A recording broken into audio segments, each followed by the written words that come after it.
प्यारा भगवतजन, संसार में तमने दुख नहीं पड़े ત્યાં સુધી સુખ શું છે એ નહીં અનુભવી શકો ક્યારે।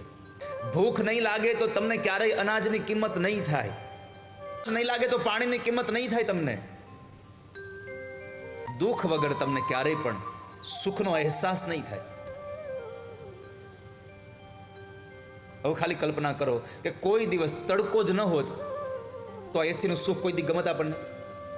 તડકો જ ન હોત તો એસીનું સુખ આપણને ખબર જ ન હોત કે શું કહેવાય એસી। પંખાનો પવન શું કહેવાય ખબર જ ન હોત જો તડકો તાપ ન હોત તો। આ તાપ પડે છે એટલા માટે થઈ અને આપણને આ ઠંડક ગમે છે, પણ બહુ બધી ઠંડી પડે ત્યારે પાછો તડકો ગમે। બે વાત જે કીધી છે ને, વાંસ બોલ્યો છે એ અત્યંત સાંભળવા જેવી છે। વાંસે કીધું કે બેન, આ બધા દુઃખ તો સહન કર્યા, પણ અમને કૃષ્ણએ પોતાની પાસે રાખ્યા છે એનું એકમાત્ર કારણ એ પણ છે કે અમે અંદરથી ખાલી છીએ, ભરેલા નથી। અમે અંદરથી ખાલી છીએ।